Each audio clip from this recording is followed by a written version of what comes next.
Hello. My name is Dr. Lecter. Not only am I a doctor, but I'm a member. Welcome to Slashers Anonymous. Hi, my name's Jason. You can call me Jay. I like that. That's cool. Hi, I'm Chucky. I don't want to be here, but I am. Oh, yeah, and I'm a slasher, I guess.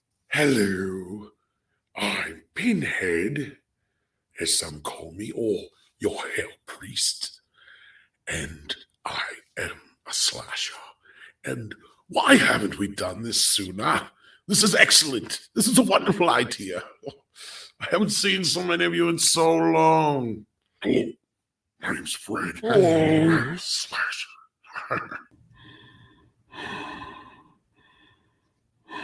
Hello, I'm Dr. Hannibal Lecter. I took over the Norman Bates Institute a few years ago. Our owner, he stops by from time to time, but right now he's on vacation with his mother. You'd be surprised the lack of facilities for slashers out there today. So needless to say, we're the premier institute for serial killer mental health, especially for the unkillable, undead, and metaphysical. This is my favorite place to be every week because all my friends are here, and that little dog guy who I don't like because he's really creepy and he scares me. I am here because my boss says I get a little too wrapped up in my job. I guess I love my work. I find a lot of pleasure in it. But after I got here, I seen the benefits of Slashers Anonymous, and I'm so glad that I've joined the group. I don't know, I guess it's pretty cool to get to hang out with these guys, except for Jason. Hey, Fuck that's you. not nice. Get sick of you every goddamn day. Oh, you mean? I'm really just here for the free coffee. I just don't know what it is. I'm there, and they're there, and I'm looking at them, and I'm like, just don't run, bitch. Don't run. Don't run. I'm going to chase you. Don't run. So she runs. That drives me insane. It makes me want to kill him. Okay. I can't stop. It's okay. Oh. That's why you're here. We're here to learn how to control our urges. As much as I want to eat that man's face, I cannot right now. I have to wait till later. Sometimes you just have to let things go, Jason. I can't help it. Of course, except for half. Even if it's a naked bitch. That is the thing. I get it. Embrace it. I know. I'm just... I'm a dog and they are my car. Well, sometimes you just gotta choke a bitch. I believe that breakthrough will bring us to our group motto. Slashers Anonymous is not here to change me. I'm here to change the better. And always, to quote Mr. Bates, we all go a little mad sometimes.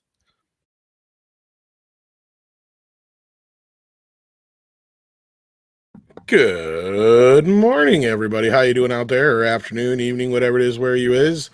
If you don't know who I am, then I'm not sure why you're here. Welcome. We've got some regulars in the chat. We got Greg. How you doing? Yeah, I boomered on the sound. We got Albert Soros channel. We got Jesse. How you doing, Jesse? K. John Boom. Culture Casino. How you doing? Bird of Prey. How you doing, man? Zacharot. Howdy. How's everybody doing? Emmanuel, how you doing? Techman Blade, hello. Carl's Rants and Reviews, hello. Oh, yeah. So I just thought I'd do one of these tomfoolery morning things. How's everybody doing? Hope everybody's doing really well. Yeah, it's just Tuesday morning. Culture Casino sending in a 99-cent super sticker. I can't see what it is, of course. Let me bring up the thing here. Raging Rhino says, good morning. How you doing? He sent in a Doomicorn. Awesome. All right.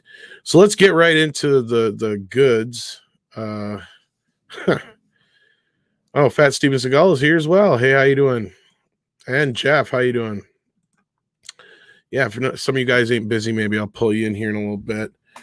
We got to finish the cartoon yet too. What'd you guys think of that so far? Them are older ones I did like years ago. Yeah. Oh, it's fucking Tuesday. Blur's Day. Well, Carol Baskin's on Dancing with the Stars, and her missing husband's family aired a commercial during her Dancing with the Stars debut. I give them a thumb. I'm gonna give them a puppy. I'm gonna give them a maximum effort puppy for ultimate trolling. Fuck yes. That is awesome.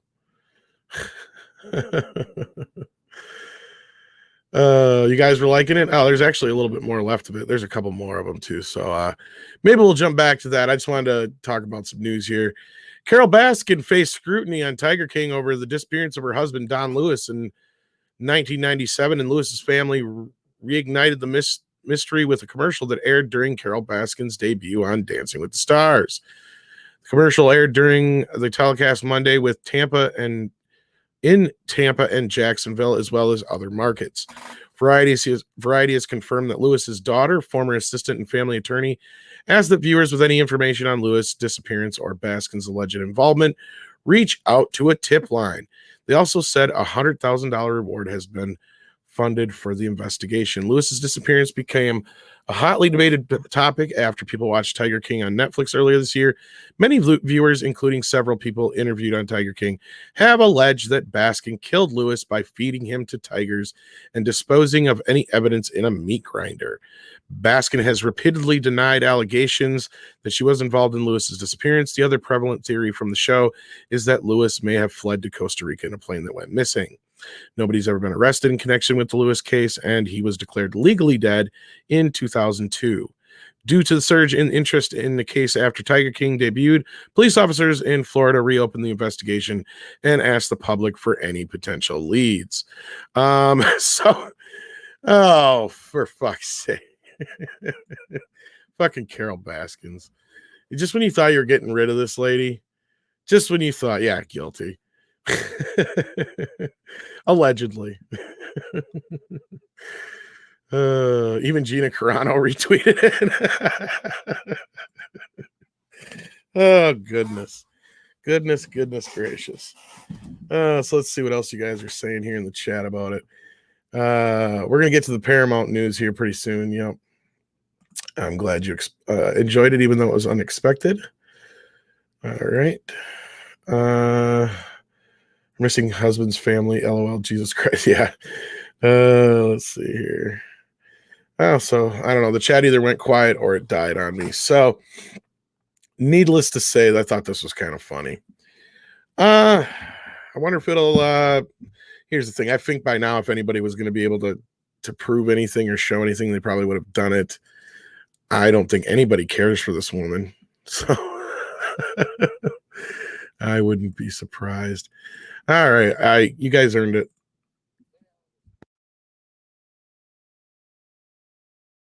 And I boomered it, didn't I? Of course I did.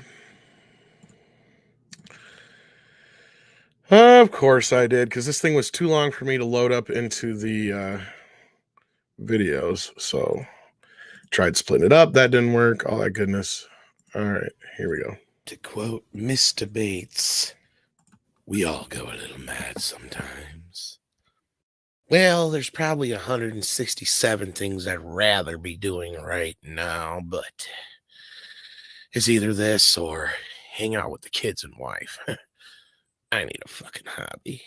All day do we Dembella. Give me the power, I beg of you. Monsieur de Bois Chaillot. S'accuse and teme pois de mort. Underlay bois de poissé Dembella. Stop trying to put your soul into Michael. Why are you gonna ruin the fun? He's got no personality. It's like a potty trick. I don't care. I told you not to do that. It's rude.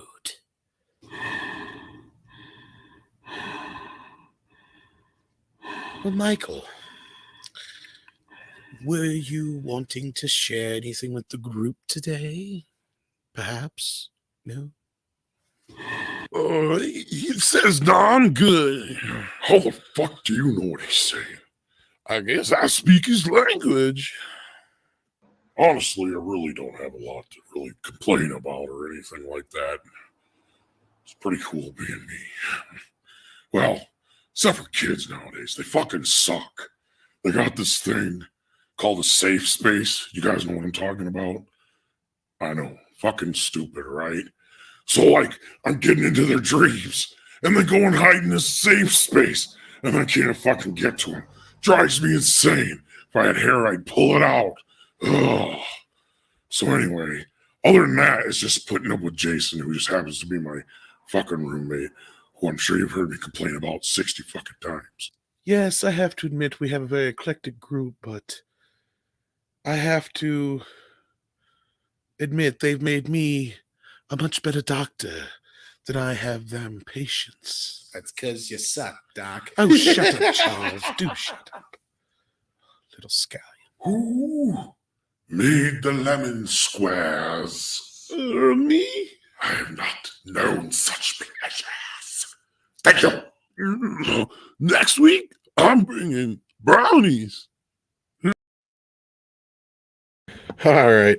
There was the rest of that. Maybe we'll do some more some other time here in the next few days. More news. How many David Bowie fans are there out there?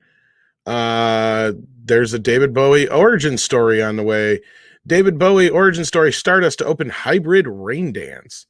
I Am Slave director Gabriel Range's Stardust that chronicles young David Bowie's first visit to the U.S. in 1971, a trip that inspired the invention of his alter ego Ziggy Stardust.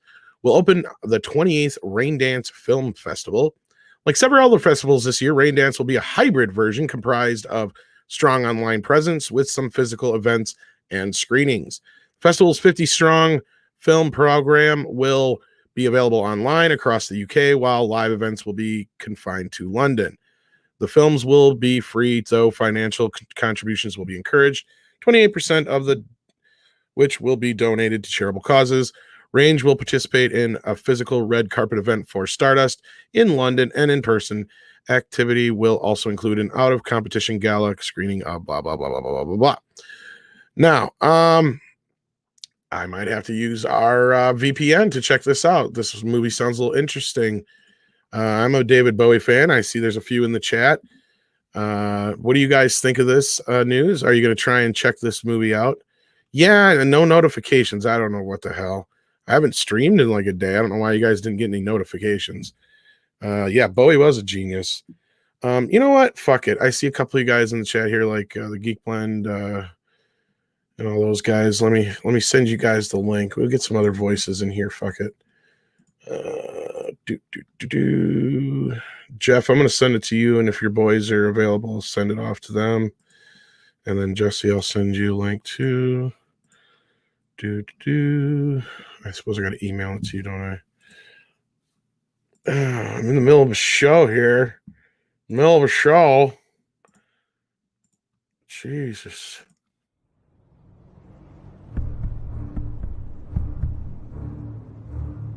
Hey, you. Oh shit, man. Why couldn't it have been the cops? Okay, man. Where are the other drugs going? What? Where are the other drugs going? What? Don't play dumb with me. I'm not playing dumb, man. I am dumb. I don't know what drugs you're talking about. Bullshit. Wait, are you really dumb? What? Huh? Dumb? Yeah, like damn it dumb. Like the miracle worker. It was the other girl, Helen Keller. Huh? The miracle worker was the other one. Helen Keller was played by Laura Ingalls, man. Who? You know, the chick from Little House on the Prairie.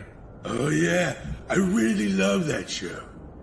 Wait, what are we talking about? Drugs. Where are they going, dummy? Wait, is that like a slur if you really are dumb? Dumb means you can't talk, like mute, not... never mind. Okay, smartass. Where are they going? Who? The drugs. Where are they? I don't know what drugs you're looking for, man, I swear. I'm on a pod, seriously.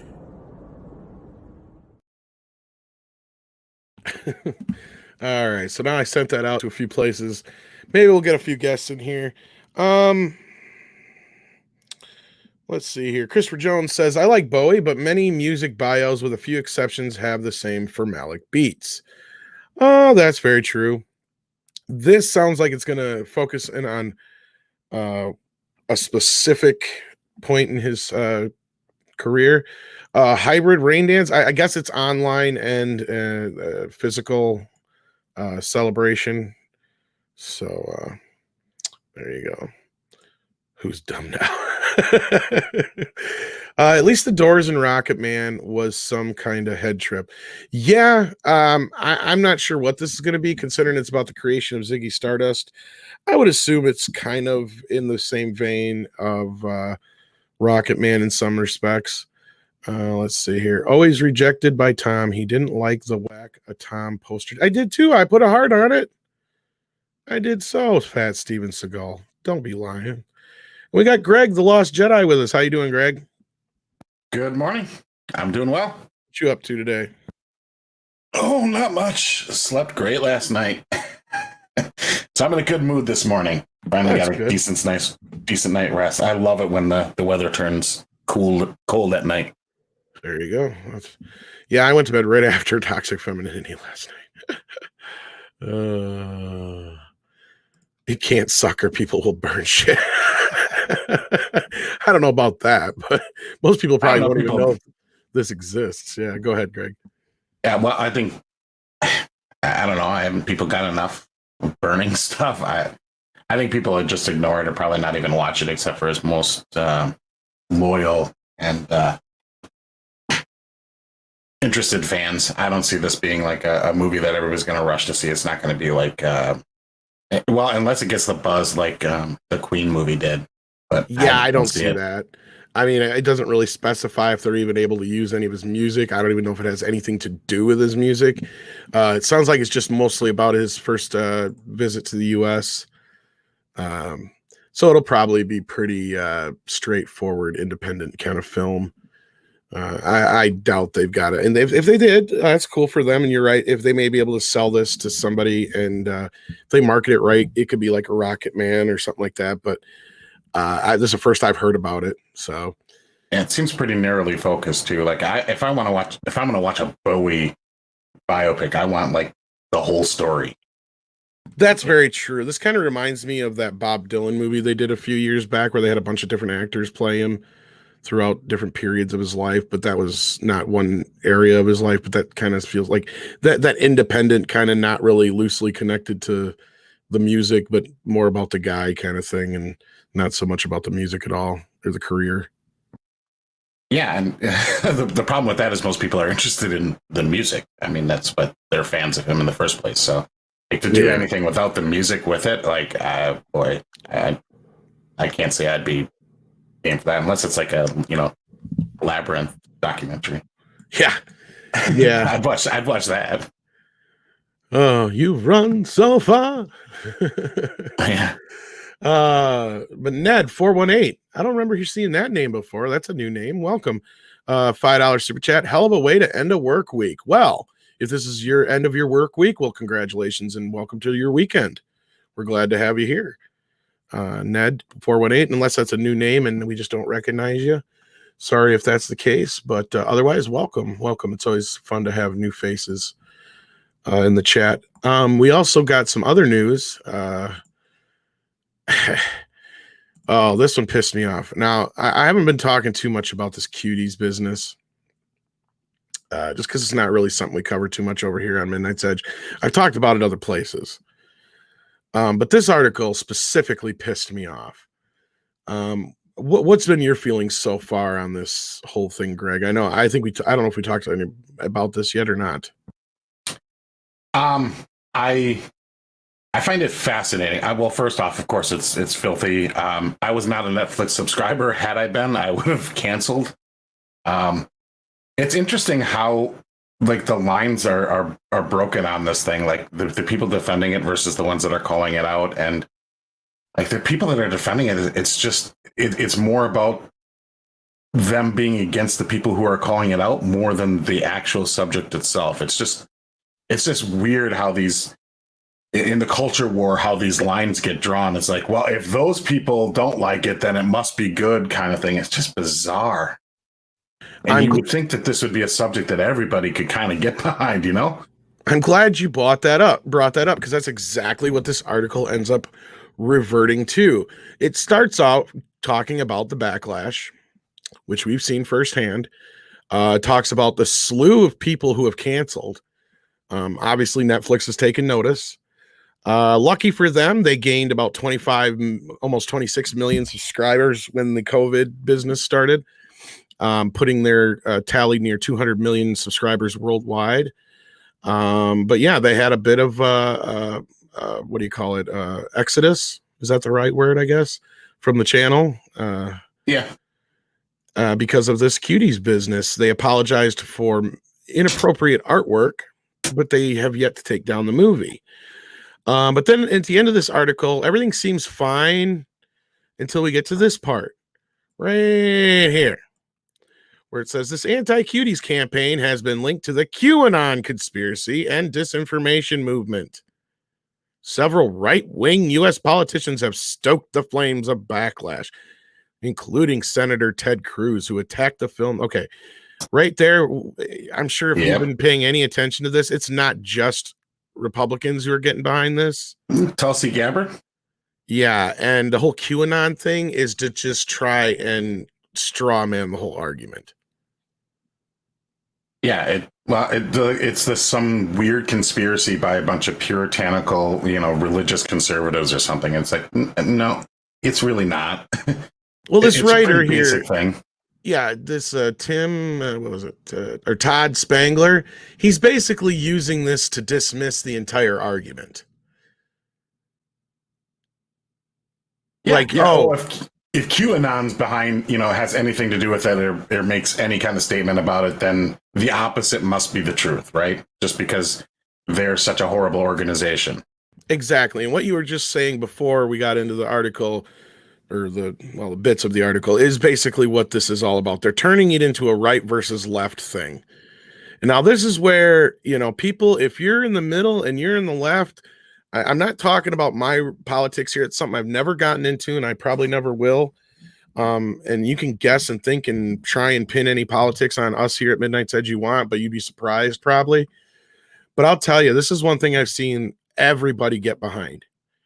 Like, this is wrong. Like, I don't see anybody specifically saying you can't make a movie about this shit. But what I see people saying is the same thing I've been saying this whole time, is you can make this movie without putting children at risk. Yeah, if the details matter. Yeah, if we can make a horror movie where teenagers are in the woods having sex, doing drugs, and getting their heads chopped off without actually killing teenagers, or having teenagers stripped down, then I think we can find a way to make cuties without actually having 11 to 13-year-old girls twerking. Like you can find some 17, 18-year-old girls who look younger, that actually are mature enough to understand the subject matter. And that's what sucks is I'm not one for censorship at all. And that's right, Raging Rhino. Fuck you, pay me $500. Yeah. I love that. Hey, Jeff, how you doing? Hey, Tom, how you doing, man? Thanks for having me on. Morning. Oh, of course, Doing man. good. Yeah, Just try trying the thing in the morning here, see what's going on. Cool, man. Cool. But yeah, I didn't really want to radio. get too deep in the weeds on this, Jeff. I don't know if you're keeping up, but this whole Little bit. cuties business, what pissed me off is just them trying to turn it into a right versus left thing when it's more of a right versus wrong thing. Yeah, it's very, very much not a left versus right. It is right versus wrong. Yes. Well, It doesn't make sense to me why they're doing that. Well, it makes sense. It's TDS at its finest. I think. Generally don't get into we won't get too deep into the politics, but I mean, I think that's clearly what it is. It's just a disdain and hate for anybody who voted a particular way. And if the people that voted a particular way are against something, then, well, by golly, we must be for it. Like, go ahead and, make more of these articles. In fact, buy some airtime, please. Yeah. Put this out in front of as many people as possible, your position that this is okay. Like, you were saying or alluding to, Tom, you can do this thing. You could have, instead of showing the pageant and everything, you could just have the music going on for the pageant and then just show the crowd's reaction of like horror and disgust. Like that's enough to convey to the audience what's actually going on the stage without actually showing it. Like there's a million ways you can do this movie to have the same overall message that they allege to have and not show the specifics and not be graphic. Exactly. And the Babylon Bee, let me see if I can pull up this article here. I love that site. I mean, I saw this. You know exactly what I'm talking about. Everybody knows exactly. Like they got zero fucks to give on this. They're like, you know what? We're putting this out there. And let me see if I can pull this up. Sorry, it's like way down deep in my messages here. But yeah, I loved this article fake article, whatever you want to call it. It's a parody thing. But it's true. This is exactly what all of us have been trying to say. When people are like jumping down our throats about this business, it's like, no, we're not trying to censor anything. But this is literally like Netflix making a movie about it being bad to murder puppies while murdering a puppy. Yeah, exactly. That's just as bad as it is. Oh, they nailed it. They did. Mm-hmm. Oh yeah. And this is the same group of people that always have to put that like at the very end of the credits, that little disclaimer that it passed some, like, I don't know what the organization is off the top of my head, but like no animals were hurt in the filming of this film, where they have to get like certified. Were harmed in the making of cuties. Yeah. they have to have like a certification at the end, and I believe they actually have to bring people on to set and everything in order to like use that disclaimer. Yeah. Like it's not something that they can just claim that didn't happen. Like there's a process for it.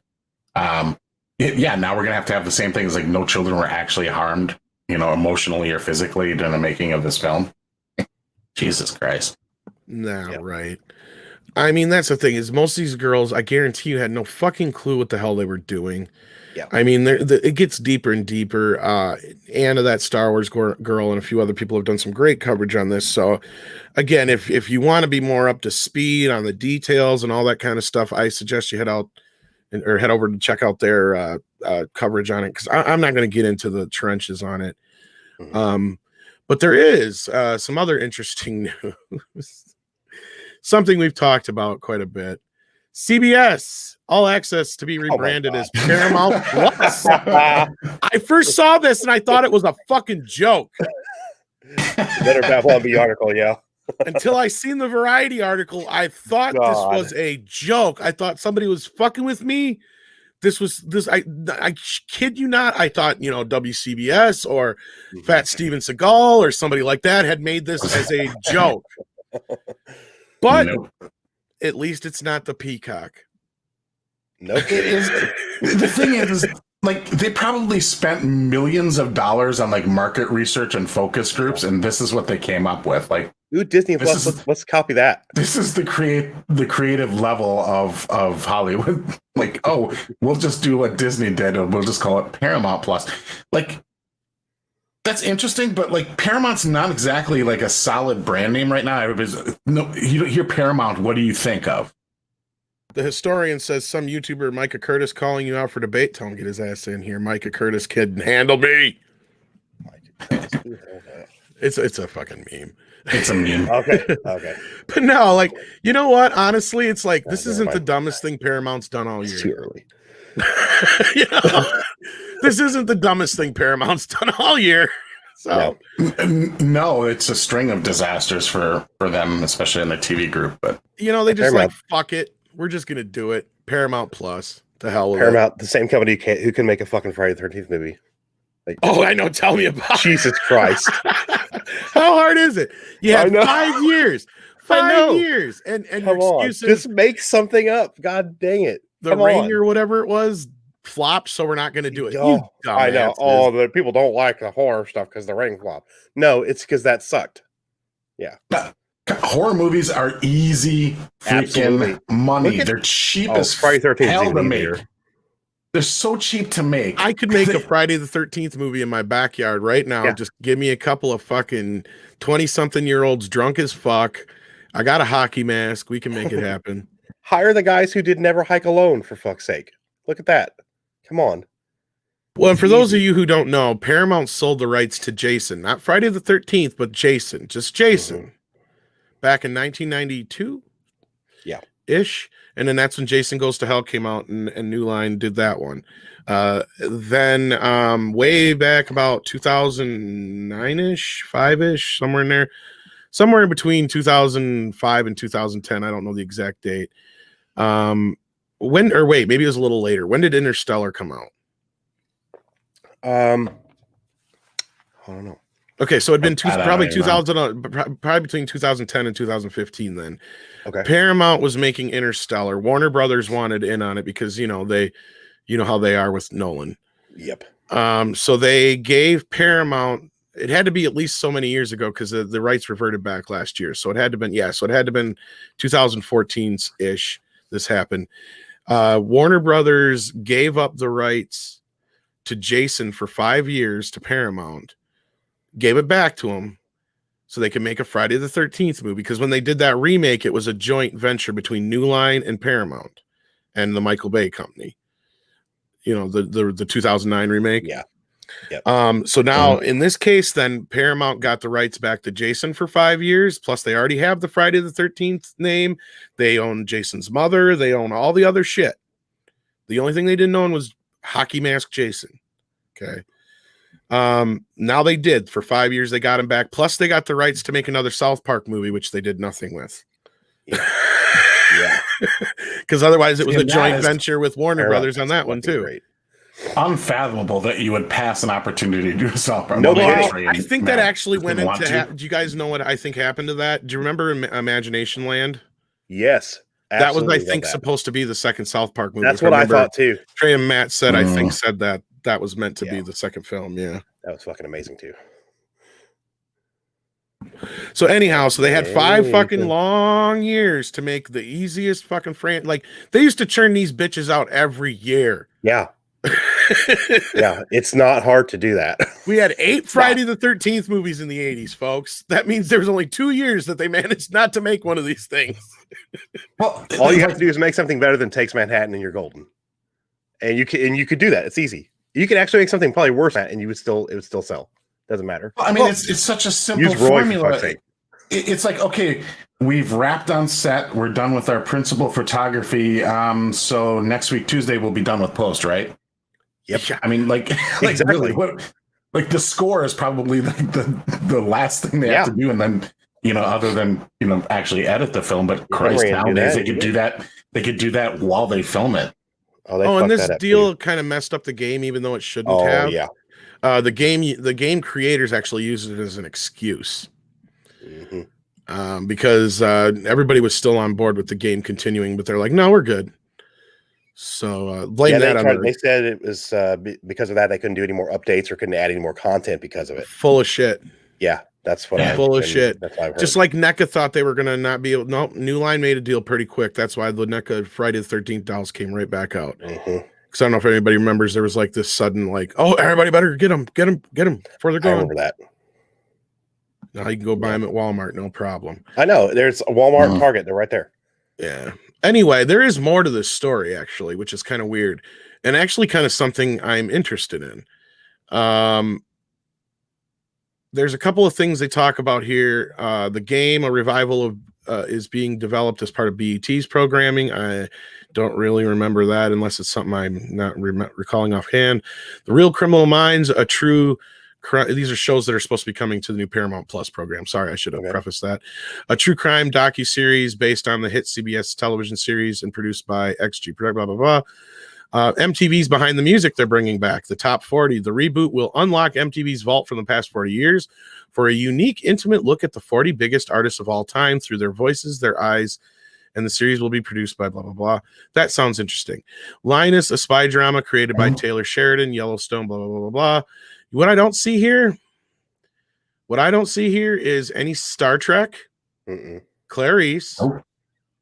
Oh, yeah. But one thing that I find very interesting is this, The Offer, a scripted limited event series from Paramount Television Studios based on Oscar-winning producer Al Rudy's extraordinary, never-revealed experience of making The Godfather. Whoa. A 10-episode event series is written and executive produced by Michael Tolkien. Escape to da-da-da-da-da. Rudy will also serve as executive producer and Emma producing. I want to see this. I'm curious what this is because they another place said, see here, this says a limited event series. Another place said it was a docudrama. So it's not it doesn't sound like it's going to be a documentary. It sounds like it's actually going to be like a TV series about the behind the scenes making of The Godfather. Which if anybody knows, like that movie was, I'm wondering who's playing George Lucas. Why didn't they call me? Yeah, they should have. I worked on The Godfather. The Darth Vader scene was cut. Yeah, I had a Darth Vader scene in there and Jabba the Hutt scene, but it just didn't work at the time. So we had to cut it. Marlon Brando was pissed. He could have played Jabba. No, actually, if anybody's curious, he's credited as second unit director because I think he shot some just ancillary shit here and there. And then the most famous bit he did was the newspaper reel montage. George Lucas cut that, I guess, in The Godfather. So the George Lucas cut. The George Lucas cut. There you go. Well, it's interesting because later this year we're getting The Godfather 3 Redux. Or redo, whatever you want to call it. And then that's of course assuming we'll end up getting a 4K re-release of all 3 films at the same time. So I'm interested. There's not very much info about this, and there's other articles that are covering this, but they're not giving. This is where I found the most information about this so far. Well, see, I imagine first I heard about it. From a business standpoint, this sounds like a show that's going to have you can do for a pretty low budget. There's already a lot of interest. I mean, it makes good sense. This is the kind of stuff you want to focus on, particularly if you're building up your streaming platform. Like take the MTV stuff, bring that back, throw it on there, do this, which is going to be relatively inexpensive to produce. I'm guessing. And like, unless they decide that they're going to throw in some like top tier actors in it, which I don't know why they would do that. I mean, you do have double period piece bit, which depends. I mean, they could probably just raid the Paramount if they're lucky enough to have like a Paramount like wardrobe.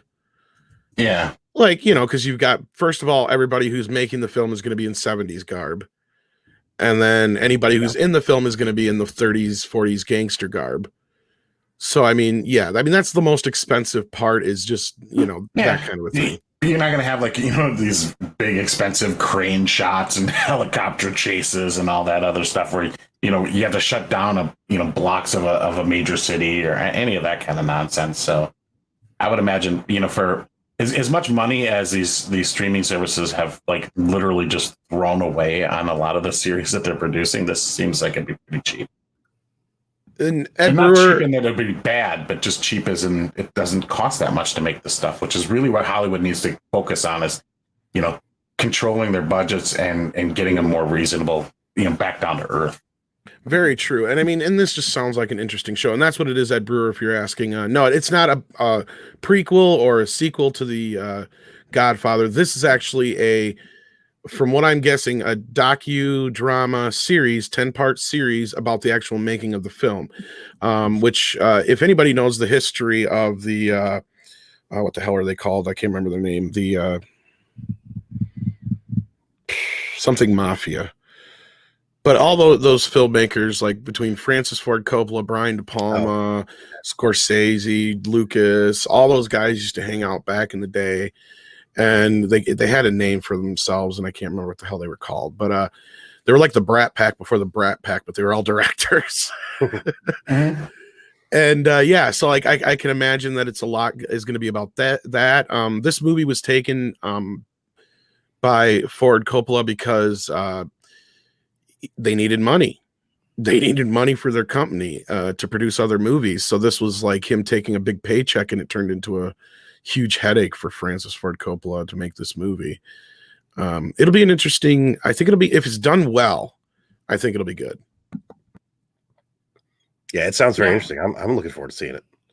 Low risk, high upside. It's good stuff. I mean, that's the stuff. It's smart. It's a smart play. Yeah, and interesting because you have like millions of people out there. What's your favorite film of all time? Godfather. So I mean, they're going to be interested in like anything, having to do with the making of this iconic franchise. I don't know if it's really a franchise, just a iconic story. Well, I mean, The Godfather's kind of a franchise since it's 3 movies, but yeah, I think Mills is right. I think this is going to be a lot like a Hitchcock, that movie Hitchcock was about the making of Psycho. Yeah. It also maybe is a lot like Archaeo 281, I think it's called, with Liev Schreiber and I think it was John Malkovich and Roy Scheider. You guys ever see that about the making of Citizen Kane? No, I didn't see that. I've heard about it, but I good movie. James Cromwell's in it too. It's about Hearst William Randolph Hearst trying to end Citizen Kane before it even got finished being made. It's a pretty good movie. But yeah, I guess the Mandalorian trailer came out, so we should probably watch that real quick. Let me see if I can bring up something here so we can go watch that. I don't want to show it because I don't want to get a copyright claim. Let's see here. I'm still going to do a reaction for my channel afterwards. That's what I'm saying. You watched it? The music will get you. Okay, here's if you play it. Absolutely, yeah. You know what? Yeah. Fuck it. Because anything Star Wars music is like, boom, claimed at the very least. Yeah, I get like 10 claims every time I do my Battlefront 2 streams on Tuesday night. Like every song that comes on is claimed, every one of them. Yeah. Well, that's like Mead Radio, everything gets claimed. Oh, yeah. And then eventually gets blocked anyway. I'm sure. All right, here we go. I haven't seen this yet, so we got to make it transformative, probably. Oh, we're going into space, folks. Yeah. Whoa. Right. Ship over a planet. That's the original. Endless trash.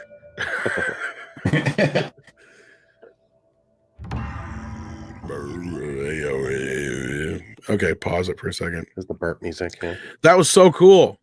Okay. Such destruction. Oh, it's a baby Yoda. You must reunite it with its own kind. Where? This you must determine. It looked like that fucking whatchamacallit was talking. It did look like the band was like, hey, what's up? Yeah. Does she sound like the female Bane to you? Where? This you must determine. Yes, you must Where are the other determine. drums going? Does it sound like the female Yoda who's talking? The songs of eons past tell of battles between Mandalore the Great and an order of sorcerers called Jedi. Oh, so they're bringing in the Search the Jedi. galaxy and deliver this creature to a race of enemy sorcerers.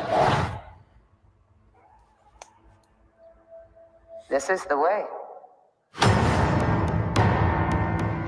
Different look to it. Much different look to it. Nice. Much Yeah. different look to it. Oh, Yeah. we got an X-Wing. That's a very cool shot there. Yeah, it was. Gina. You know this is no place for a child. Wherever I go, he goes. So I've heard. Oh, Gamorrean guards. Really? Mhm.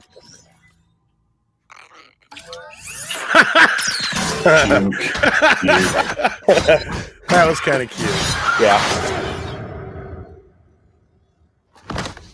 This is the way.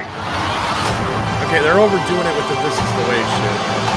Yeah. So this is the way thing was not a Mandalorian thing. It was that other dude, right? No, I think that was a Mandalorian. that's the At least in the Mandalorian. series, it was. In the series, it was. Yeah. Under Siege is better, says Fat Steven Skull. I've never been a fan of Steven Seagal. I'll be honest with you, Fat Steven Skull. I like you I a like hell of a Under lot Siege. more. I like you a I hell of a don't- lot Tommy more Lee than I Jones- like the real Fat Steven or the real Steven Seagal. The cake scene's the best in Under Siege. Yeah, the cake scene with Miss July.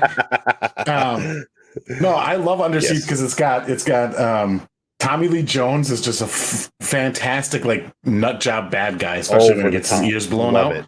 Mhm. It was great. And then Gary Busey, I always love his shit. He's Me an too. awesome like bad guy. She. Yeah. Yeah, Busey. him and Tommy Lee Jones and that are fantastic You together. ever eat raccoon poop? It's full of nutrients. Trust me.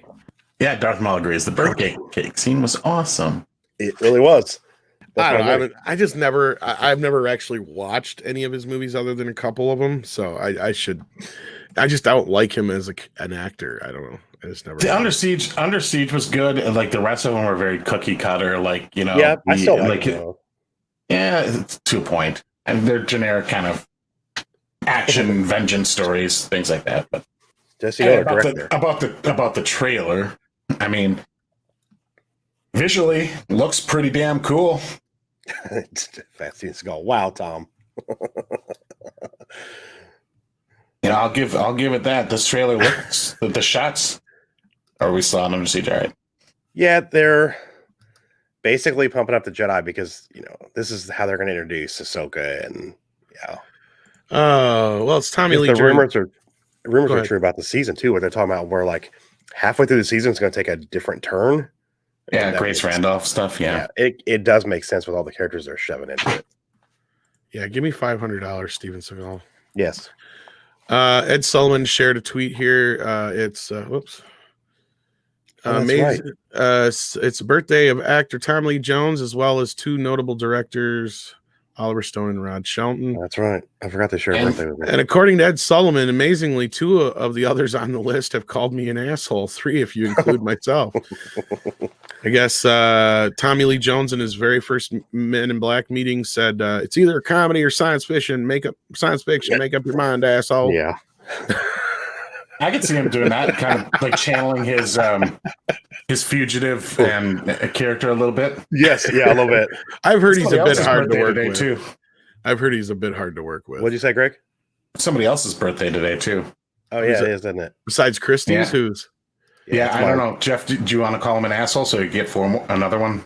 Yeah. Unless- Hey, asshole. It's my birthday. Yeah. Oh well, happy There you birthday, asshole. Yeah. Yeah, thank you. Appreciate it. Happy birthday. Happy birthday to Yeah, I ain't gonna you. It's one of the reasons I'm up early. My wife woke me up, say happy birthday. I was already actually up because my dog was like, "Hey, I gotta go outside. Let's go. Yeah. Get up." Yeah, somebody dogs else. don't give a shit. All right. Somebody else just pointed out to me, also missing in that Paramount announcement. Funnily enough, speaking of David Bowie, that Man Who Fell to Earth series remake that he was supposed to be working on is not in there either. Huh. I don't know if you guys remember that announcement or not. No. I don't remember that one. No. Yeah, another one of Kurtzman's because he can't do anything original. No. What a fucking idiot. Everything is fucking a remake, a reboot, a rehash. So yeah, happy birthday to Oliver Stone and Tommy Lee Jones. And congratulations to Ed for being called an asshole by Tommy Lee Jones.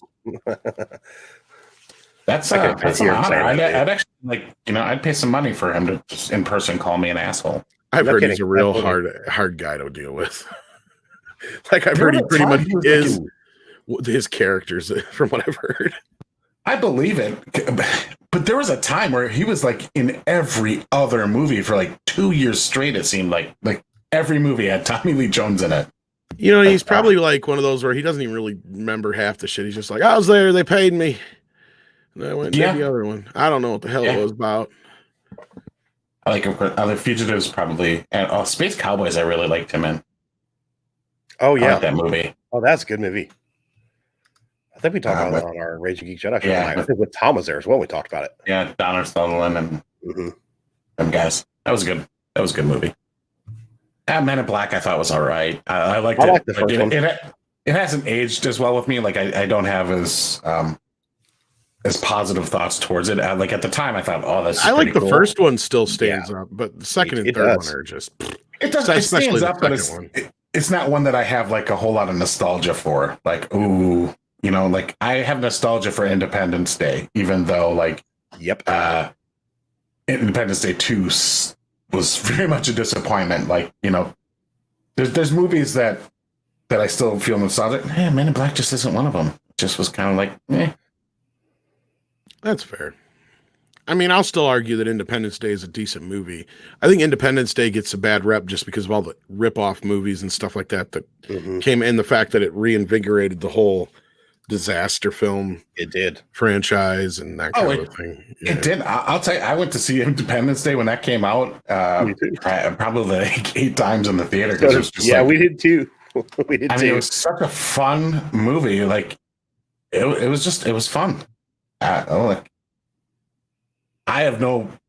don't even feel guilty about liking that movie. I flat out liked it. It was a fun movie. I had like Bill Pullman's like freaking like speech memorized, and I've seen it so many times, and love that.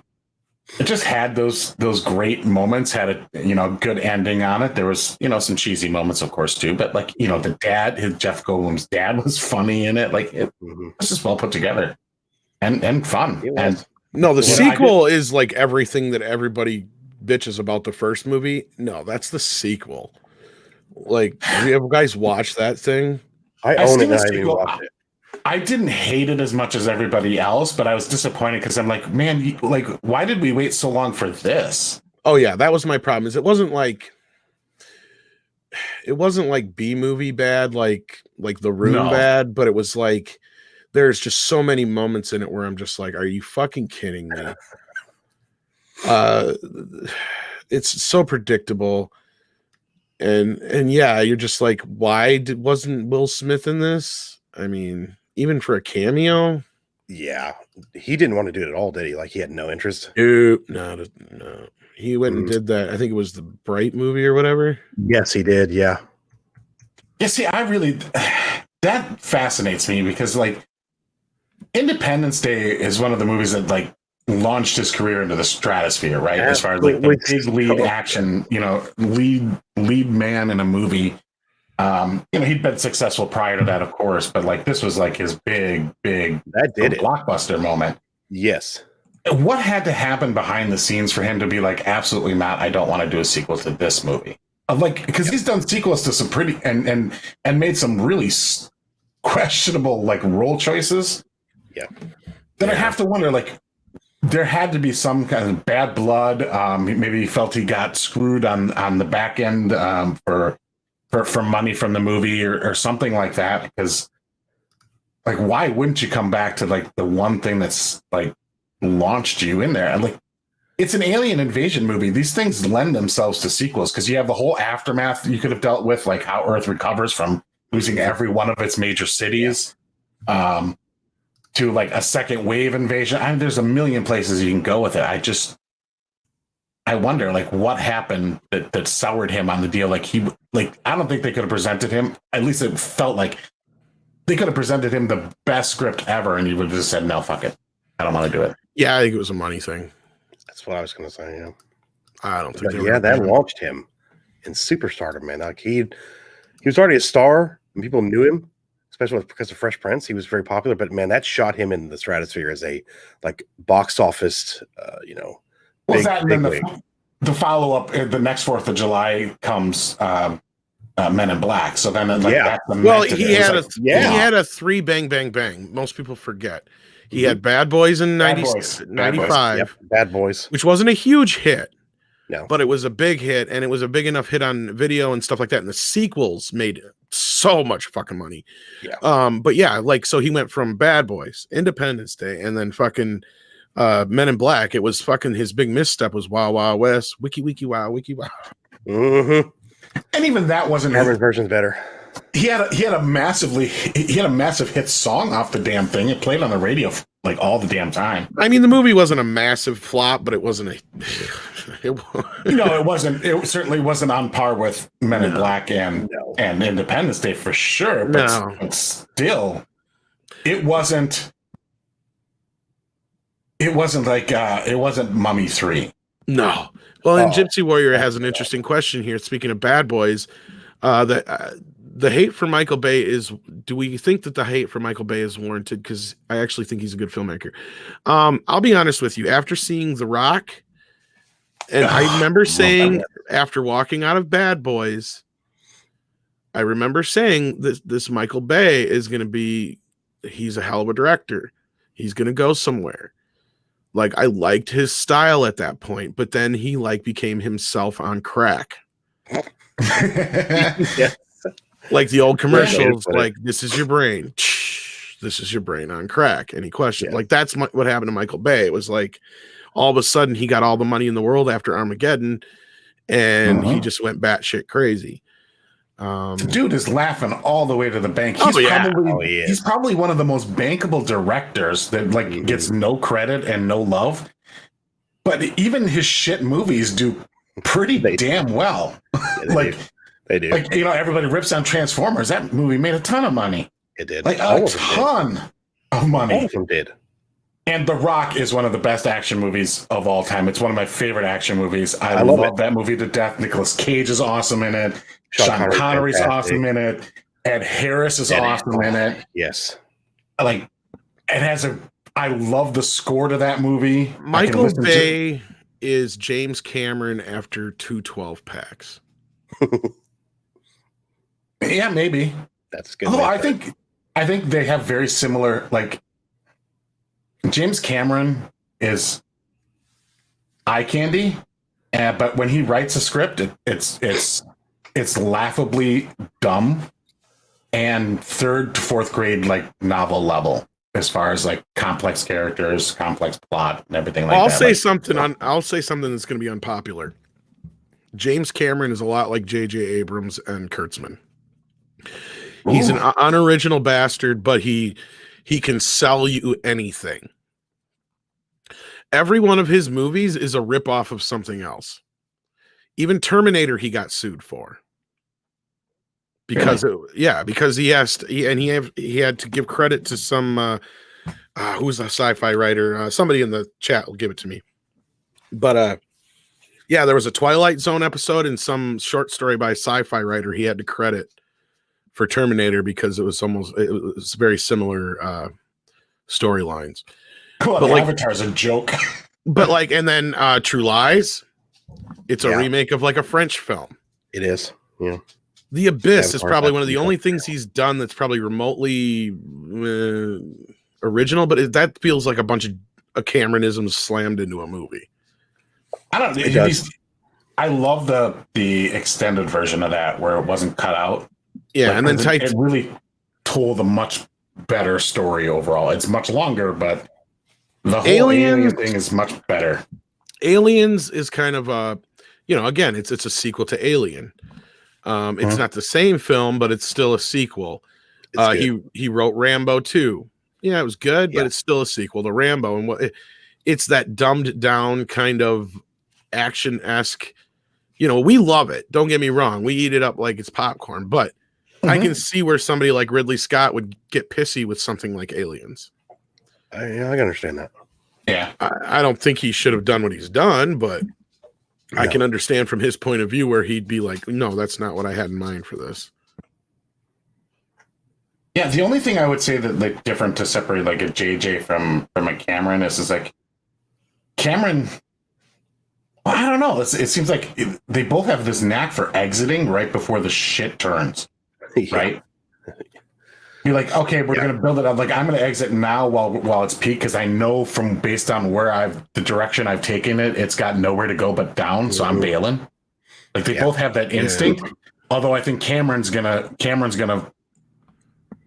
he's not going to survive with that kind of reputation after Avatar 457 or whatever. 452 flops, and that's the thing. He's been coasting on money. Yeah, he's been coasting on the Terminator for fucking 40 years. Yeah. I mean, Titanic. Well, fuck it. Titanic is a glorified fucking Hallmark movie, guys. Come on, we know what it is. It's so garbage. Fucking bad. Billy Zane's character, Jack's choice in the movie is so laughably simple. Like, there's no Billy Zane has zero redeeming qualities as a character at all, except for he has money. Everything else, he's bad. He's a terrible person.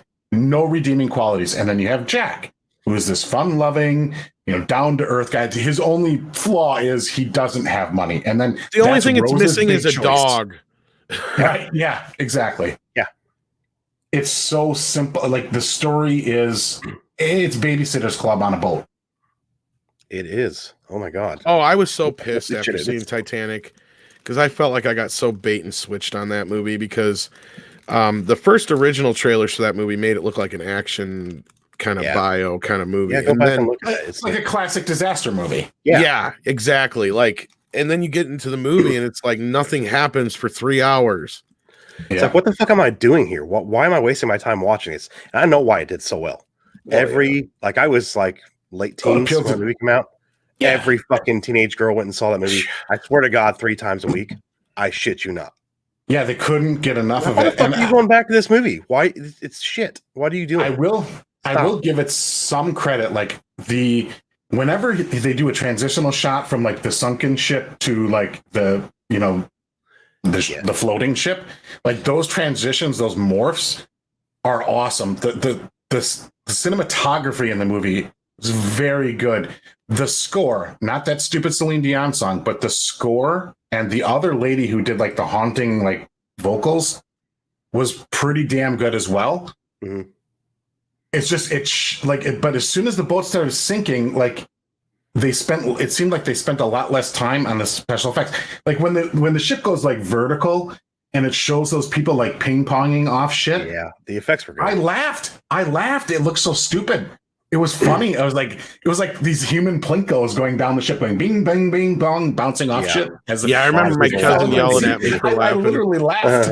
Well, the reason I saw it. No, all the men in the theater laughed. It was the men laughing. 3 hours you're waiting for something to happen that everybody already knows is going to happen. Like, when's this fucking boat sinking again? Let's get to this. Let's go. Yeah, well, Jesus Christ. And of course, Avatar's just as bad. I mean, and I love Terminator 2, don't get me wrong, but it's just a remake of Terminator 1. And I do love it, don't get me wrong, but it's not the point here. Guns N' Roses. Guns N' Roses. Yes. And of course, Avatar. We already know that's a ripoff of everything.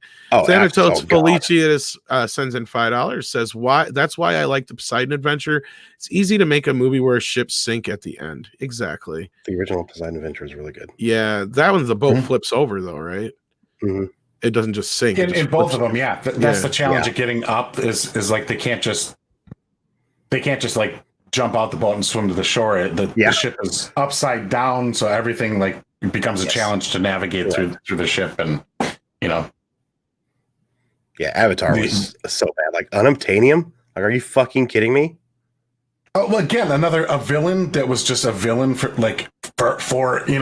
rubbing your hands together for money. It was.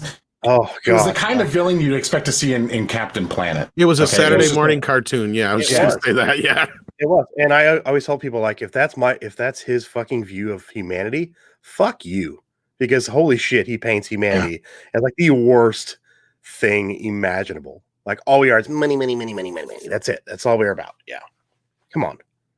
Yeah, unobtainium. Like I remember watching that. I'm like, can you at least like try to make something more original than that, please? Jesus. But it had 3D. It had 3D ferns in the But 3D foreground. So guys, it's awesome. 3D guys. It had a lot of 3D ferns, so that made it cool. I didn't even like the 3D aspect of it. Like it was interesting to me, but I was like, it's mostly just a bunch of foreground foliage. And It was the only thing that worked in the theater about it was the 3D. The rest of it was like, really? Yeah, Rod Thunderheart is right. Yeah, Drinker is right. I've been saying this for years. I actually gotten so much hate one time early on in this whole thing, this YouTubing thing, because I said that. I don't know how many commenters were just attacking the piss out of me because I said Terminator 2 was just a remake of the first one. But it is. Yeah, it is. But it like you could do a remake and rehash things in a good or a bad way. Like I think 2 did a pretty good job of rehashing it. From there, then you're rehashing a rehash of a rehash and like. Yeah. Well, I just don't understand how people don't even see it because it's not like it's like a tongue-in-cheek remake. No, literally almost every scene, every line is just switched characters. Yeah. Oh, phone's going off. Yeah, that's my alarm. Sorry. Okay. No, that's fine. Like, I mean, you just have instead of Kyle saying it, it's Arnold saying it, or Sarah saying it. Instead of Sarah saying it, it's John saying it. Like it's really the same. And then of course, instead of the first Terminator, it's the T-1000 this time around and stuff like that. I enjoy 3D. I have the 3D Jurassic Park. I thought it was all right. Oh, nice. Yeah. I think 3D was kind of it's a gimmick just to get your, it gets you more dollars when, for the movie ticket. So, I mean, I feel like it was overdone. Definitely. Yeah. Like not every single fucking major movie should and has to be in 3D. Like that's where we got like an overabundance of this. And I'm not sure where they thought it was going to be a kind of market that was going to take off in any way like a DVD or Blu-ray would. I mean, and I'm pissed because 4K TVs don't have them on there no more. So like I've got hundreds of 3D Blu-rays that I can't watch on my new TV. I have to watch them on my older TVs, and it's a pain in the ass. And of course, my Dolby Atmos system's hooked up to my fucking 4K TV. But yeah, nice. It sold a bunch of TVs. It sold a bunch of movie tickets. Me personally, I looked at a lot of movies that were coming out that I was going to go see in the theater, and I was like, I'll go see the 2D version because I can't imagine that 3D is going to add anything, and then I'm going to save a couple bucks.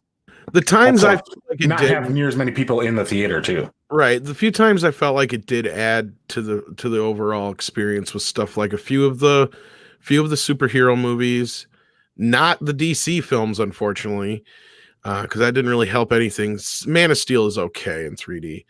But a lot of the Marvel movies look really good in 3D, especially Ant-Man and the Guardians of the Galaxy films were highlights. I agree with that. Kong Skull Island was awesome in 3D. Yes, it was. Really? Yeah, so was Godzilla King of the Monsters. That was one of the upsides because I like the movie overall. I just hate all the human bits in it. Yeah, we have an IMAX here in our town, and me and Jason, we go see movies. If it's in 3D IMAX, we'll go see it because it's not like it's gimmick 3D anymore. It just kind of adds and enhances the experience. Yeah, and nothing about Thor Ragnarok was good. I actually enjoyed Thor Ragnarok, and I saw it in IMAX 3D, and I enjoyed it. So there. my wife, who loves everything, wanted to leave during that movie, which is like. She never ever does that ever. I never it. says she hates I the get movie. She's it. like, I don't want to stay anymore. I'm like, yeah, we got to review this, so we're staying. Wrong. It was just the wrong tone for a Thor movie. It was not Thor. It was Guardians of the Galaxy. It was not Thor. Yeah, that's fair. As a Marvel Thor person from the 90s, it was not Thor. That's very fair. It was, and I agree with you on Godzilla, the Godzilla King of Monsters. Tom, human bits were like, but the monster stuff was good, and it did look good in 3D as well. That looked good in IMAX 3D. Yeah, and Ant-Man too, man. I just forgot how good that looked in 3D and IMAX. Yeah, that one was awesome in 3D for some reason. The first one especially, it felt like really, really like immersive with all the little when you get down in the little worlds and stuff like that. Doctor Strange did too. Doctor Strange was too. Now, one time I was really disappointed by a conversion was the Star Wars Episode 1 conversion. Was horrible. Yeah, I will agree. Felt flat. It did. Yeah, it didn't look good. I was really disappointed. Really disappointed. And then there's a lot of classics though too, like Jaws 3D, Friday the 13th 3D is finally coming out this next month. I've got a lot of the older films like Dial M for Murder and House of Wax, the Vincent Price one, and a lot of the classic ones from the old 3D days. My Friday Creature 13th from the box Back, set Black Lagoon comes and with stuff. 3D glasses, and I've never used them. I need to do That's that. because that's that fucking anaglyph one, and the newer It and is. the newer one that's coming out next month from Shout has the real Yes. 3D.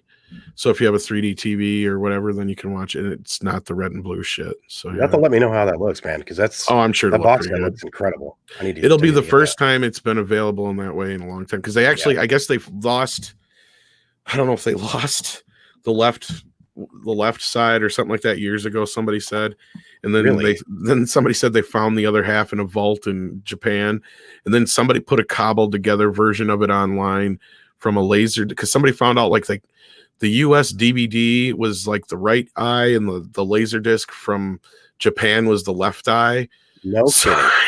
Holy shit. Cobbled together some really shitty fucking version of it, but I watched it and it was like, it's headache inducing, and it's not because it's out of line or anything. It's because you have two different competing qualities.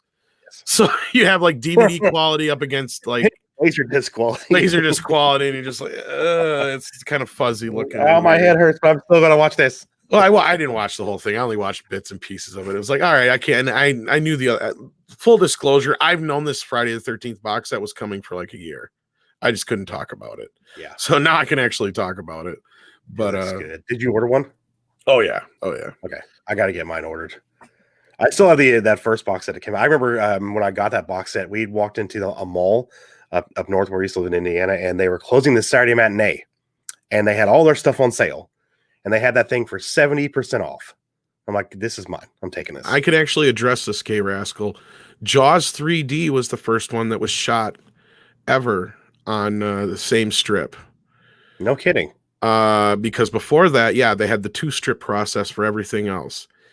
Jaws 3D was the first time they actually found a way to put 2, and that's why Jaws 3D looks like shit in the 2D version, because it's actually half the resolution, because it's actually 2 screens on a piece of 35 millimeter film. So they do which is basically the same concept of 3D Blu-ray and what they do now. Like it's the advent of the same way they do it now. But yeah, prior to that though, they actually had 2 separate film strips for the left and right eye. So like for years, they said there was a rumor going around that Paramount lost the left eye. They evidently found it though. They probably just dug it up, because the first 4 films are new 4K scans. So, which is why that set is going to sell so well. But yeah, Gay Rascal, that is true though. After Jaws 3D though, as far as I know, all of them were done in that I think it's Arioscope process it's called. But yeah, the shit I know. Freddy, when they did Freddy in 3D, that was a joke because it was fucking anaglyph. That was horrible. They should redo that with fucking real 3D. But I hope they do. They won't, and it's because it's just 15 minutes. Yeah, it was all right, but I hate red and blue anaglyph 3D. It just See, and then some theaters, when Jaws came out, some theaters did get the anaglyph versions, because if you didn't have, it was cheaper to do that. Some got a 2D version, but Friday the 13th 3 was one of those that was pretty big, but they had to have the 2 projectors to run it right. So, yeah, I had the 3D glasses for Freddy's Dead for years until my house fire. Yeah. Oh, that sucks, man. FYI, the entire Friday the 13th. That's a matter of taste, Dr. Coffin. Exactly. Correct. Matter of taste. Greg's back now. I'm going to show this just because. Hello, my name is Skeletor, and welcome to my live show, where I take calls and help people. I know, I'm evil, but I use my experience as a villain and my dedication to never give up to give out advice to those in need. I know, I'm not nice, and I don't normally do these kind of things, but this pays pretty good, actually. So we have our first caller, Cindy. Cindy, you're on with Skeletor. How can I help you? Hey, well, I'm a phone actress.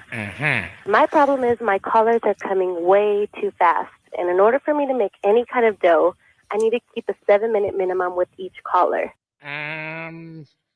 Okay. Well, I take it you want to keep these guys on the phone longer.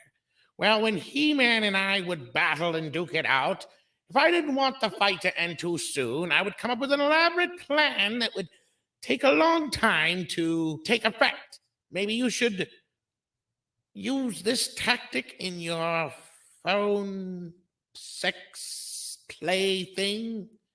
Did Evil Lynn set this up?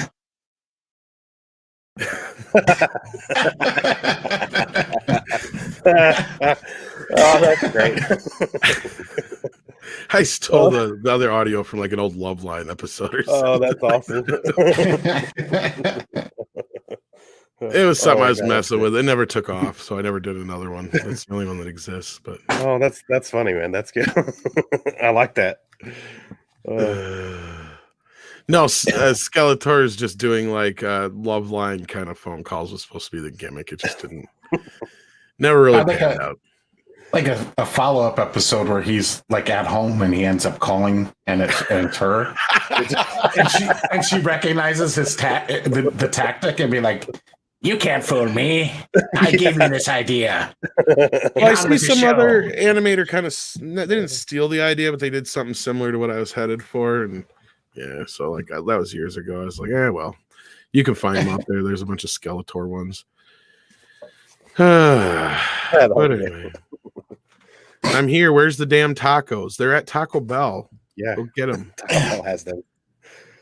It's a little early. Yeah, it's 10:30 in the morning here. A little too early for tacos. Little too Even early. breakfast tacos. You know, I don't think I've ever had a breakfast. I have had breakfast. I'm not burritos. a fan of breakfast tacos or burritos. Like I worked at Taco Bell when they first tried the breakfast shit here. Oh, okay. And it did not roll over well. And I guess it was something that was always popular down in some of the southern states, but yeah, up here it's like I kept trying to tell my bosses like people don't want spicy shit for breakfast. Oh, I do. Like I don't want like some people, yeah, and there's the exceptions, but for the most part, most people that's not when they think breakfast. Yeah, they don't want to have. I put hot sauce on my eggs. And we had shit like we had like waffle taco things like that you would put like ground up sausage and fucking eggs and cheese on and all this stuff and ham I think we had at the time, and they redid the breakfast like they have it now, but it's different than when we tried it then. Like they had the whole set, like it was a big deal. Like they were trying this whole big rollout. Like I remember we had like 3 big fucking meetings for it. We never had fucking meetings for shit at Taco Bell. Like it was just like, and they had all the stores together and shit. And it was just like, what is this shit? Why is everybody like, why are we opening so early? And why are all the night people here? Who gives a fuck? It's like, maybe it's just that people don't want to spend their lunch hour on the can, so they don't want to. They don't want to taco a burrito for breakfast. I was gonna say ill-conceived from the start. I believe. I don't know, but I guess they found their new version that works. Well, usually breakfast food in the restaurant business is easy money because it's so freaking cheap to make. But yeah. Eggs are cheaper than ground beef. I get it. Like Philip, I get it. There's the exception. Some people do, but not everybody. Like for the most part, most people think breakfast, they want a fucking sausage sandwich and fucking coffee, or a fucking hash brown or something, or a donut. Something that's easy to hold in your hand and eat while you're driving to work. Pretty much. Sometimes tacos don't do that. Yeah, no, I'm a sucker for those pancake sandwiches at McDonald's. McGriddles. Oh my McGriddles. God. Yeah, I love those fucking things. Sausage. I love when they're app and cheese and I want to get one. Yep. Yeah, they're good. That's another here. PSA, everybody. If you're going through the drive-thru, and most of us have to because a lot of lobbies still aren't even open yet, order on the app. Yeah. Yeah, because curbside. Or at least if you're ordering for like a buttload of people, I agree. Yeah. Because that always sets the fucking line back. Because it seems like the person's on there is just like, okay, and here's your whole order, and they got like read it off and everything. Just it's so much easier to pull up and be like, yeah, I'm order number QH14. they're like, okay, pull ahead. There, thank you. Yeah. So easy. I'm not stopping you from eating tacos while watching the show, so it's not false advertising. Correct. And if you see the That's true. picture, it's actually, he says 2 eggs, 2 bacon, hash browns, and toast and coffee is $11 at IHOP. Way overpriced. Absolutely. That's a little bit. What I like is I got this local diner here. They've got this called Country Breakfast. You get 2 fucking pancakes. You get your choice of eggs. You get 2 biscuits and gravy, and either sausage or bacon for $8.99, and it's like, holy shit. That's badass. That's like a breakfast sampler. You get like a little bit of everything. That's good. It's like I know it can feed 2 people. It's like, holy shit. Back in the day, like sobering up at like Denny's or something like that. Yeah, Like, I'll take the slam. Needless to say, Sadie likes it when Dad gets that for breakfast. Because Sadie gets quite a bit, I'm sure. Because Sadie gets the leftovers. Mm-hmm. Yeah. Even when I don't get that much for breakfast, she's still like, I'm getting that, right? I'm like, yeah, sure, I'll give you some. Oh, she loves when the pizza guy shows up. Oh, I bet. That's one of the few times she's learned not to bark at somebody at the door, because like as soon as he shows up, she barks when he knocks, but then as soon as she sees the pizza in his hands, it's ooh, pizza. A dog loves pizza, huh? Oh, she loves pizza, yes. I just realized that we have adopted this She's dog. spoiled. It'll be a year and a half, and we put on almost 20 pounds on his ass already. She's luckily not gained any weight, but she's like this big German Shepherd Husky mix, so like she's constantly moving and doing shit, and she hasn't really gained any weight or nothing, but like, yeah, she knows when Dad usually has something that she gets something. So he doesn't look it as much. I mean, you can tell when he kind of lays down, his rolls are getting more and more every day. But we're going to start pretty much hardcore diet this week. We've already started. We're going on walks morning and night. We're going to do that. He's going to hate it, but part of it's that's the only way I can teach her to leave me the fuck alone when I was eating. Like, because she'll know when Dad's done, she'll get something, but she has to wait, But yeah. All right, kids. I think we've gone almost 90 minutes. I'm sure there's other people who have things to do and stuff like that. I'm surprised Andre hasn't sent me anything to work on yet. But there's so much stuff piling up here. Well, with the Mandalorian trailer, I think a lot of people are just rushing to get out their trailer reaction videos as well. Yeah. There's a ton of them dropping. Yeah. I forgot that was coming out today. But that's my life. I forget everything. I usually do too. Like, what was I supposed to do today? Oh, yeah, that's why I wrote it down on the list. Because if not, I'll forget it. Yeah, they have apps for that. Yeah, that's what I do. That's what I do. But no, I want to thank you guys for hopping in and chit chat. Of course, now that we're just about to end, our audience goes up by 20. Oh, crap. Wow. Where were you guys fucking half hour ago? Yeah. Yeah, jeez. They were getting their tacos. Yeah, I guess. Yeah. Like, Everybody's got their food down their back. Tacos, yeah. Oh, shit. Yeah, see, Capellas, everybody's off get food now. Well, they're watching the show. Yeah. Now they're watching the show. But yeah, check out the Geek Blend with Jeff. Lost Jedi also has his own channel. Greg does, but he also hangs out on the Geek Blend and stuff like that. Oh, I'm sorry, Eva Unit, but this one's staying up. You can just watch it. We just talked about some quick news bits. Oh yeah. Yeah. So fun old chat. Paramount Plus, everybody. Oh, Paramount Plus. And we watched a couple cartoons. Yeah. It's the Plus that's really selling me. We could leave on the new Batman cartoon, I suppose, but I think everybody's seen it now. That's a good one. You're working, Dr. Coffin Nails? Well, that sucks you're working, but I'm glad you're working because some people still aren't. So yeah, I know. A lot of people aren't. Yeah. All right, we're gonna go out on the Batman one. Hell with it. Thanks, Greg, and thanks, Jeff, for hopping in. I appreciate it. Thanks for having us. Thanks all you guys out there for listening. I appreciate that as well. If it wasn't for you guys, we would be talking to ourselves. So yeah. Here we go. Here's the new Batman if you haven't seen it. Day 678. Things are really fucking boring. There's so much peaceful protesting going on, but there's nothing that I can do about it. I dare not catch the virus. I thought maybe Joker was behind it, but now I am not so sure. See here.